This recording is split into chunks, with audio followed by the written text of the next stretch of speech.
So I guess, as Marzi said, my background is financial services, 20 years running businesses, and most recently CEO of Internet in Europe.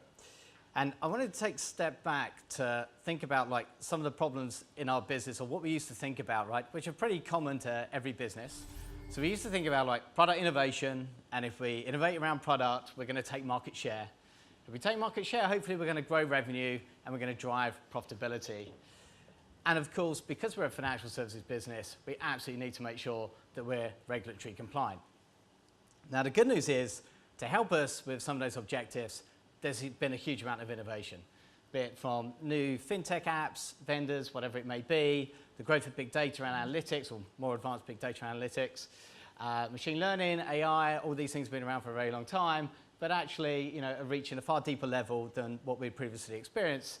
And then coming into the world of bots and advisors. Now for the bit to bring it down a peg or two, which is we also had to deal with lots of different regulatory change and regulatory drivers, which I know many of you are going to resonate with. So whether it's the Market Abuse Directive from last year, MiFID II, which I know is soaking up a huge amount of resources, particularly here in Europe, just a few weeks to go, the broader FCA kind of culture and conduct committee could drive, and then just a general drive to make sure we've got good systems and controls inside our organisations to make them really, really safe. Now, at the heart of this is still people. It's our employees, and the good news is that through innovation we can create lots of new apps with lots of new features, just like the guys before me have just described. But the question is, where do I take the space from for these new desktop apps? So we know this looks like a pretty traditional desktop with one particular vendor dominating. I maybe should have thought about that more. But lots of different applications. And if you're a salesperson, for example, you're going to have many different things here, right? You're going to have your CRM, you have an EMS, you might have an OMS, you're going to certainly have your market data sources, you're going to have Salesforce, like Dan just mentioned, and so on. It's pretty complex. And also, trying to change behavior of employees is easier said than done. So then I'm thinking, okay, well, if I want to change and give them a new product, how am I going to take space on their desktop? And our default position used to be, well, I tell you what, why don't we build it inside the tool they're already using, right? So why don't we start aggregating inside? But if you think about that, you can kind of question, is that really the answer? So should the world just be like one big app? But if you think about it, would you really want, on your phone, for example, a map app, your news app, your instant messaging, and your photos all to be inside one application? That doesn't really make a lot of sense, right? So we know today the power is really in very individual applications.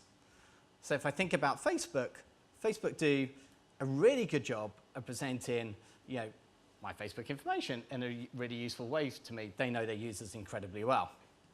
Very similarly, I know that Uber have designed a great app that can, get me, make my travel, my journeys much, much simpler. All the way through to the FT, who have a really nice app, and they know what I want to read, they organize it really, really well, and they help me navigate around it, super easily. So I guess, it's really about having apps that are fit for specific purposes, designed in a particular way, and are highly specialized. But crucially, why does it become even more powerful on our devices? And that's really the mobile kind of interop layer. So in this interop layer, we have this great thing where I can go in my calendar, I can see what I'm doing, I can see I've got a meeting somewhere, and it's got an address. And I can click on that address, and it's going to pop up Google Maps for me. It shared that address, it shared that context. So in Google Maps, I'm going to think about what's the fastest way for me to get there. And the fastest way to get there, it's going to be a car. Straight from Google Maps, I can go into my Uber app and organize myself a ride to wherever I'm going. And then crucially from Uber, I can actually share exactly where I am with any of my friends via a messaging system. So this interoperation, interop layer has really brought these very distinct applications to life. So let's take a step back to capital markets and particularly the front office.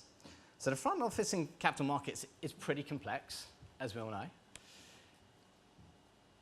It's not just one asset class. It's fixed income, FX, equities, my background. There's IBD and asset management. So there's lots of different divisions and asset classes that exist within our banking, broking, asset management organisations.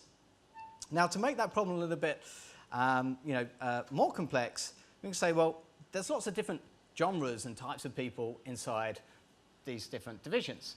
We have sales guys within equities, we have trading guys in equities, we have research guys in equities. They all want something different. They're all their own mini ecosystem with lots of different supporting applications. Throw that in the mix of we have all of our corporate partners inside those organisations with risk management producing information for us, compliance, finance, treasury, middle office, back office, all driving information the other way to the front office also, which needs to be absorbed, needs to be acted upon for us to be compliant with all those things we talked about in the first slide. And what's the resultant scenario is that we have a whole bunch of different types of applications that people are trying to interact with in some way. Now, Dan touched on earlier just some of those kind of vendor applications. These can certainly be vendor applications. These can be internal applications. They can be websites. They can be native desktop. They can be lots of different things.